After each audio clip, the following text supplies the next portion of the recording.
Halo kawan-kawan, jumpa lagi di about_Bali77 channel. Kali ini saya berada di daerah Karangasem, lebih tepatnya di Desa Besake. Saya akan mengajak kalian untuk melihat atau mengunjungi salah satu pura yang terbesar di Bali, yaitu Pura Besake. Pura Besake ini berada di bawah lereng Gunung Agung yang merupakan gunung tertinggi di Pulau Bali. Jadi Pura Besake ini adalah pusat keagamaan dan spiritual umat Hindu di Pulau Bali, kawan-kawan. Pura Besake ini terakhir direnovasi pada tahun 2022 kemarin, dimana sekarang tempat parkirnya lebih jauh daripada yang dulu. Jadi tempat parkirnya seperti yang tampak di depan ini merupakan bangunan gedung bertingkat, di mana sebelah kiri untuk mobil dan di sebelah kanan untuk motor. Untuk biaya parkir motor sebesar Rp5.000 dan untuk mobil sebesar Rp10.000. Untuk harga tiket masuk menuju Pura Besake ini bagi pengunjung domestik atau wisatawan lokal sebesar Rp80.000 dan untuk wisatawan asing sebesar Rp150.000. Dan ini setelah kita memasuki pintu masuk. Untuk tempat pembelian tiketnya berada di sebelah kanan. Nah, itu di depan itu. Dan di depan ini adalah tempat kita dipakaikan sarung untuk memasuki area kawasan Pura Besake. Sekarang saya akan membeli tiket masuknya terlebih dahulu, kawan-kawan. Jadi harga tiket Rp80.000 itu sudah termasuk pemandu lokal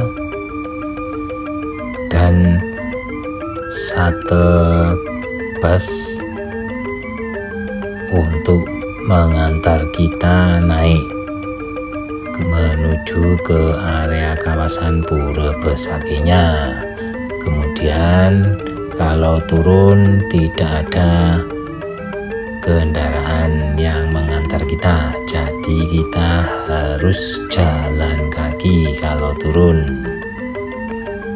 Setelah ini saya menuju sisi sebelah kiri, di mana di sini kita akan dipakaikan sarungnya untuk menuju area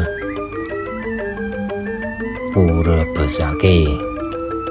Dan untuk pengunjung wanita yang lagi datang bulan dilarang memasuki area Pura Besake ini, kawan-kawan.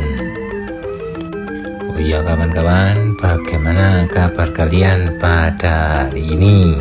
Saya harap semuanya dalam keadaan sehat, rezeki dan pekerjaan kawan-kawan semua berjalan dengan sukses dan lancar. Dan untuk yang lagi sakit, saya doakan semoga lekas sembuh. Di sini saya akan menaiki shuttle busnya yang tepat berada di depan itu.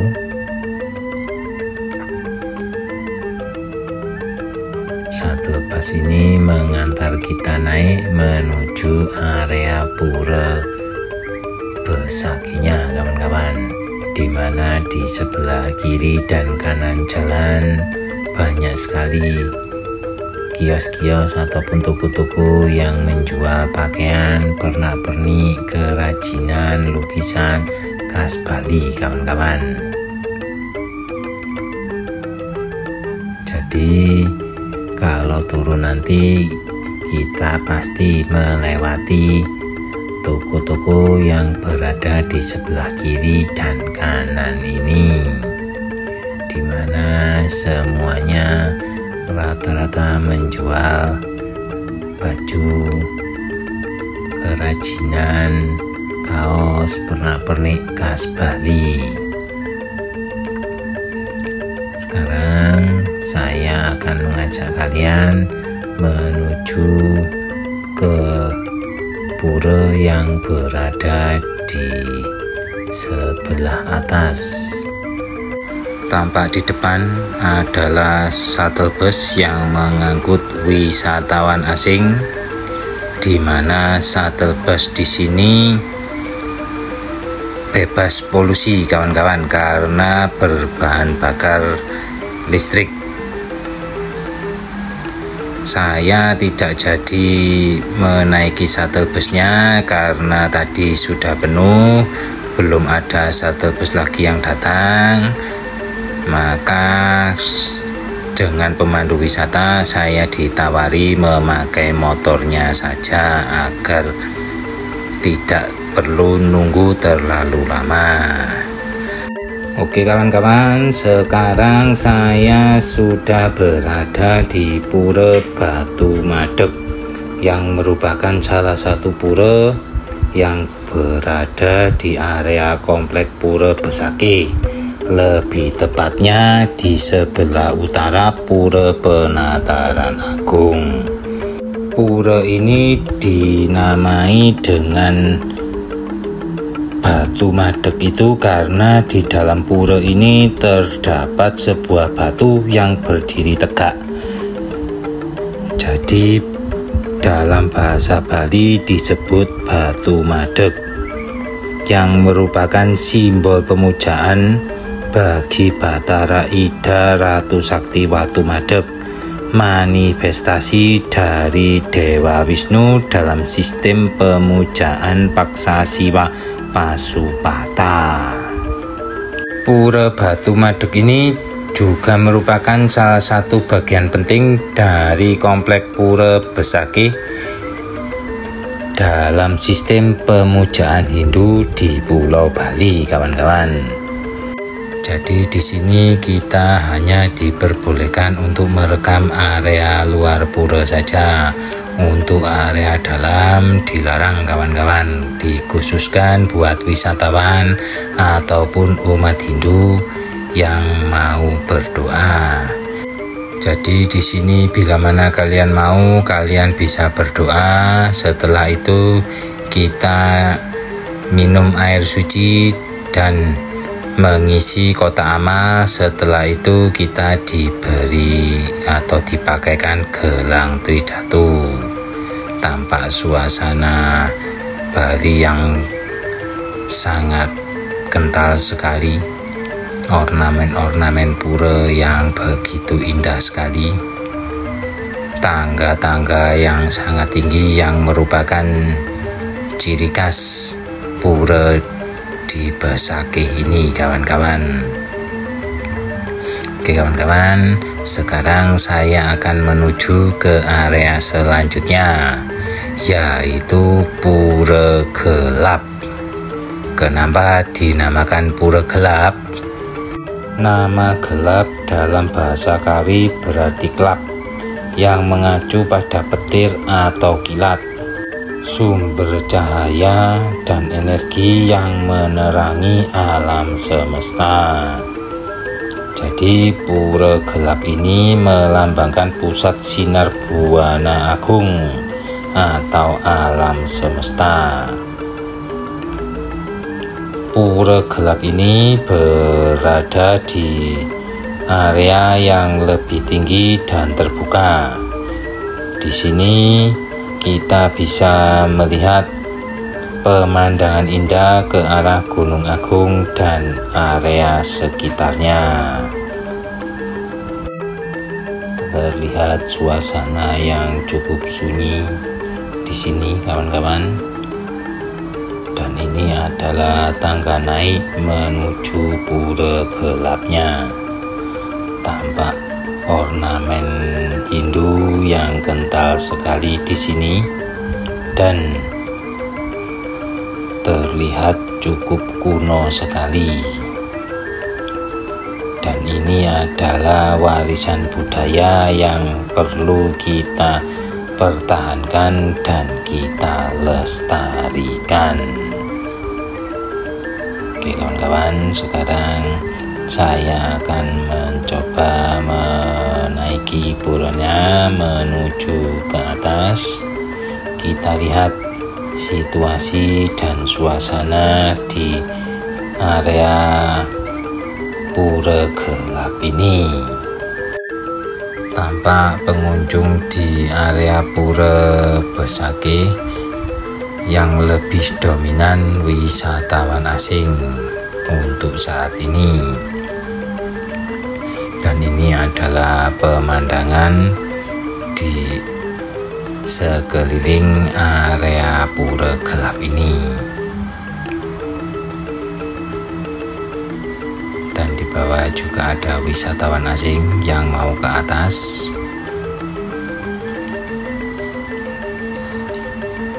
Untuk menuju area pura Besakih ini dapat ditempuh kurang lebih 2 jam perjalanan dari Bandara I Gusti Ngurah Rai. Kalau dari Denpasar kurang lebih 1,5 jam. Jarak pura Besakih ini kurang lebih 65 km dari Bandara I Gusti Ngurah Rai. Dan ini area yang lebih atasnya lagi kawan-kawan, dimana di area ini kita masih diperbolehkan untuk mengambil video atau gambar. Dan untuk area lebih atas lagi itu adalah tempat buat wisatawan ataupun pengunjung yang ingin berdoa. Jadi kita diperbolehkan memasuki semua pura yang berada di area pura Besakih ini kalau mau berdoa. Total pura-pura kecil yang berada di area pura Besakih ini adalah kurang lebih 23 pura kawan-kawan. Jadi cukup banyak. Dan ini saya akan melanjutkan dengan berjalan kaki untuk turun menuju area pura-pura kecil yang berada di area komplek pura Besakih ini. Tampak pemandangan yang sangat indah sekali di sini kawan-kawan. Di sebelah kiri dan kanan ini adalah pura-pura kecil yang cukup banyak sekali di sini. Kita hanya bisa mengambil gambar atau video dari luar sini, karena kalau masuk kita tidak diperbolehkan kecuali kalau mau berdoa. Tampak di depan juga ada rombongan wisatawan asing yang sedang diberi penjelasan oleh para pemandu ataupun guide. Oh ya kawan-kawan, jangan lupa dibantu like dan subscribe-nya agar saya semakin semangat dalam membuat konten. Dan juga buat kalian yang ingin berlibur ke Bali tetapi budget atau dananya terbatas, saya bisa bantu dengan meminjamkan motor saya secara gratis buat para subscriber dan para follower channel ini. Dan juga jika nanti suatu saat channel ini bertambah besar, mempunyai banyak subscriber, saya akan rutin mengadakan tur ke Bali buat para subscriber channel ini. Tampak suasana di area Pura Besakih ini tidak terlalu ramai. Mungkin di sini ramainya kalau ada upacara keagamaan saja, kawan-kawan. Apalagi juga kalau musim liburan, pasti di sini juga lebih ramai dengan wisatawan domestiknya. Tampak terlihat sekali ciri khas ornamen khas Bali dan Hindu di komplek area Pura Besakih ini, kawan-kawan. Dan di sepanjang jalan ini, kiri dan kanan juga banyak sekali warga sekitar yang berjualan makanan ataupun minuman. Juga ada yang menjual dupa di sini.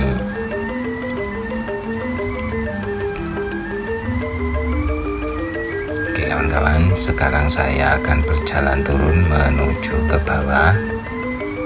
Jadi Pura Besakih sebagai pusat keagamaan Hindu di Bali ini memuja dewa-dewa yang melambangkan aspek penting dalam kosmologi dan kehidupan manusia.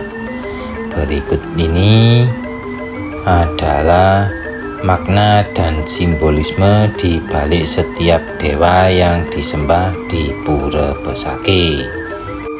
Yang pertama, Dewata Yang Widiwasa. Dewa ini merepresentasikan Tuhan Yang Maha Esa, sumber dari segala sesuatu dan prinsip tertinggi dalam kepercayaan Hindu di Pulau Bali. Di Pura Penataran Agung, Dewata Yang Widiwasa dilambangkan melalui Trimurti, yaitu Dewa Brahma, Dewa Wisnu, dan Dewa Siwa. Dewa Brahma, dewa pencipta yang dilambangkan di Pura Kehen, mewakili awal mula dari segala sesuatu, kelahiran dan proses kreatif. Kemudian Dewa Wisnu yang merupakan dewa pemelihara yang dilambangkan di Pura Taman Ayun, melambangkan keseimbangan, keharmonisan, dan kelestarian alam semesta. Setelah itu Dewa Siwa yang merupakan dewa pelebur atau reinkarnasi juga dilambangkan di Pura Penataran Agung, mewakili siklus kehidupan, kematian, dan kelahiran kembali, serta transformasi dan perubahan. Kedua, Dewi Danu, dewi air dan danau yang dilambangkan di Pura Ulun Danu Batur, melambangkan sumber kehidupan, kesuburan, dan kekuatan alam. Dewi Danu ini juga dikaitkan dengan kelimpahan hasil bumi dan kesejahteraan masyarakat. Oke kawan-kawan, sekarang saya sudah berada di bawah, di mana di area luar Pura Penataran Agung ini juga banyak sekali pura-pura kecil yang berada di sekelilingnya. Dan di depan itu juga ada salah satu warung makan kalian bisa beristirahat sambil menikmati makanan atau minuman jika telah capek berjalan kaki dari atas menuju ke bawah ini. Tampak pula di sini wisatawan asing yang sedang berfoto di area tangga menuju ke atas pura. Di sini juga banyak sekali yang menawarkan jasa foto dan juga para penjual makanan dan minuman juga banyak sekali di area ini, kawan-kawan. Jadi di sini kita hanya bisa berfoto di tangga naik menuju Pura Penataran Agungnya, kawan-kawan. Oke kawan-kawan, sekarang saya akan mengajak kalian ke bawah menuju ke pintu masuk area kawasan Pura Penataran Agung, di mana di sepanjang jalan ini juga banyak sekali penduduk lokal yang menjual makanan, minuman, pernak-pernik khas Bali. Adapun juga ada yang menjual salak Bali. Ini kalian bisa beristirahat di sini sambil melepas lelah, karena jarak dari atas ke bawah ini kurang lebih 500 meter aja lebih, kawan-kawan ya. Cuma karena ini jalannya menurun, jadi tidak begitu terasa capek. Ini juga ada yang menjual es krim di sini. Juga ada yang menjual sosis bakar, sate juga ada di sini. Jadi dari pintu masuk tempat pembelian tiket kita naik shuttle bus kurang lebih ya 500 meter. Nanti kita akan turun di area komplek pintu masuk Pura Penataran Agungnya. Kemudian kita jalan kaki menuju ke atas untuk melihat pura-pura kecil yang berada di area komplek Pura Penataran Agung. Jadi buat kalian yang ingin mengunjungi Pura Besaki ini, kalian wajib menyiapkan stamina, karena untuk jalan kaki dari tempat penurunan shuttle bus menuju ke atas juga lumayan, kawan-kawan. Tapi karena tidak terlalu ekstrim tangganya, jadi tidak begitu terasa. Oke kawan-kawan, sekarang saya akan mengajak kalian untuk menuju ke patung air mancur yang berada tepat di depan pintu masuk penurunan shuttle busnya. Dan di sini ada tempat penurunan shuttle busnya, kawan-kawan. Setelah itu kita naik tangga menuju ke patung air mancur ini, kemudian berjalan kaki ke atas menuju ke komplek-komplek pura yang berada di area Pura Penataran Agung ini. Dan di sini juga banyak sekali toko-toko yang menjual baju barong, kain pantai, daster, ataupun patung, kerajinan tangan, cendera mata khas Bali pada umumnya. Tapi kalian harus pandai-pandai menawar agar mendapatkan harga yang lebih murah. Jangan lupa dibantu like dan subscribe-nya agar saya semakin semangat dalam membuat konten. Oke kawan-kawan, sekalian saya pamit undur diri. Terima kasih buat yang telah menonton video saya dari awal sampai dengan akhir. Mohon maaf jika masih ada kesalahan ataupun salah pengucapan kata pada video-video saya. Jumpa lagi esok pada video-video selanjutnya, masih di Pesona Bali Timur kawan-kawan. Salam dari Pulau Bali. Suksema.